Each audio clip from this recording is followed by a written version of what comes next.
Hi everyone, hope you are doing well from wherever you're watching this channel, depending on your time zone. Now, Kenyans.co.ke did an analysis in comparison to how taxes is being collected among some countries within East Africa. And their focus was on Kenya, Uganda, Tanzania, and Rwanda. You'll be surprised that in that analysis, Kenya is collecting more taxes compared to what a combination of Uganda and Tanzania is collecting. If you hear this, you will think that Kenya has more higher population compared to a combination of Uganda and Tanzania. You might think like that, but I will tell you, Tanzania alone has highest population compared to Kenya. Population of Tanzania is 63.59 million people. That means you can collect more revenue in Tanzania.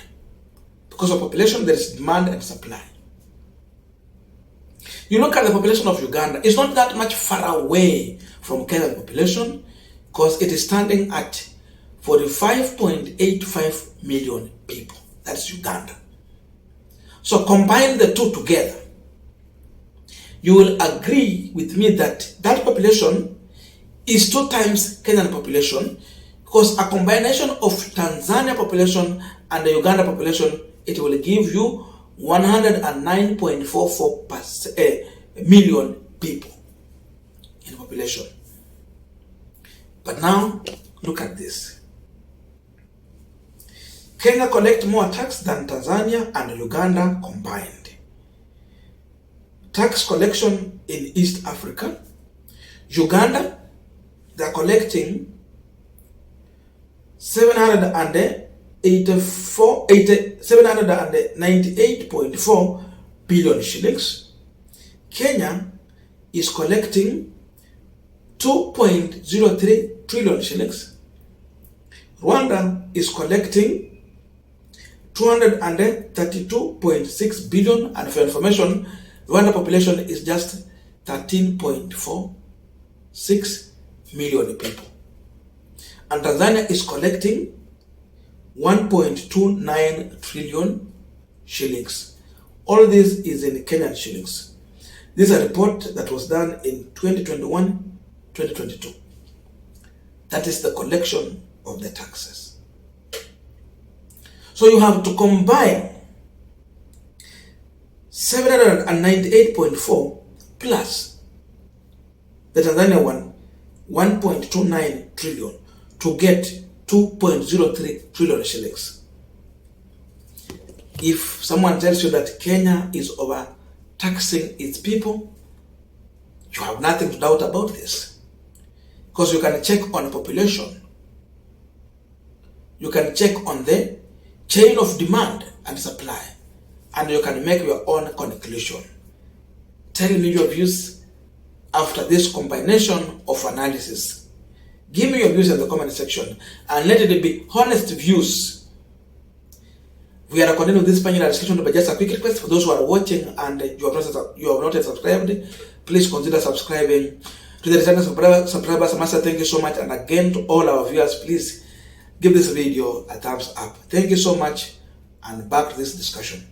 By the way, this was a report that was collected during the time when Uhuru was the president and Ruto was the deputy.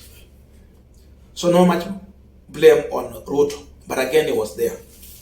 But again, this analysis should be helping you to understand where we are heading to.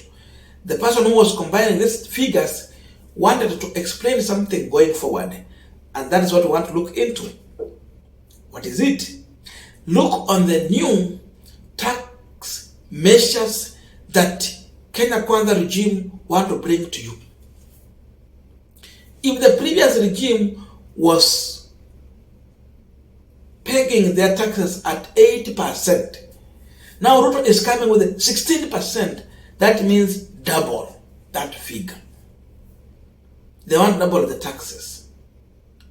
So that means what Kenya will collect if the 2023-2024 financial bill is going to pass. Whatever Kenya will collect next time, it is going to be double what Uganda and Tanzania will be collecting in the next financial year. So it tells you how William Ruto want to burden the already burdened Kenyans. Tanzanians are enjoying to pay their tax because it is affordable to everyone to pay. When you cannot afford to pay taxes, it turns into tormenting. Uganda can enjoy having services, buying products, because taxes are affordable. No wonder people will say life in Uganda is cheaper compared to Kenya. Indeed, it's true. So Museveni is better off when it comes to the issue of economy compared to William Samia Ruto. Just look at that. Mama Suluhu Samia is better compared to what Ruto wants to bring this country. And again, Rwanda is doing better. How can Ruto overtax Kenyans when even what Tanzania and Uganda is doing is not near to half of what Kenya has been going through? But Ruto is not seeing that. What he's seeing is to bring in more measures that will put the suffering mwananchi into a wall. Ruto anataka kufinyilia kwa ukuta, kusukume kabisa, ufinyike kabisa. Saa zingine kama wewe umeweka paka kwa kona na unaipiga, na ikosa mahali pa kurukia kutoka nje, paka ataruka na wewe. That is the message we are telling William Ruto. If you overpress Kenyans, you overpress them, you put them in a corner, you excite pressure, too much pressure, and that pressure is too much to an extent that cat you are beating has no escape route. Hiyo paka itaruka na wewe. Hapo ndio Kenya tuko. Wakenya watakasirika na huyu Ruto, na Wakenya watagundua kwamba maisha ya Uganda ni rahisi kulingana na maisha ya Kenya. Wakati watajua kwamba ile maisha yenye watu wa wenzetu wenye wako Tanzania wanapitia is affordable to what we are having, watapita na mtu. Huyo mtu si mwingine ila William Samuel Ruto. We cannot be in a country that is overtaxing its people with the ambition to fulfill their desire of amassing more money. And Bonny talked about this. You cannot overtax Kenyans to prosperity. It will never happen. And he was demonstrating this one using Winston Churchill quote, that you cannot put a man in a basket then you expect that man to lift himself up. That was demonstrated that you can't tax a country or any nation to prosperity. There is no way that person will lift himself up in that basket. It will never happen. This is a message that should go to William Samuel Ruto. That analysis confirms that Kenyans are already overburdened with the taxes. People will talk about GDP and other things. Yes, Kenya is doing very well in terms of those businesses, but the question is this money in every man's pocket, or is it just a few individuals who are enjoying this? So hizi pesa iko, watu wanaumia. Sasa swali ni kwamba kama Kenya iliwahi kupata ushuru wa hali ya juu kabisa, swali ni kwamba je, hii ushuru huwa inakusanywa kwa njia gani? What are the measures Kenya is using to collect taxes?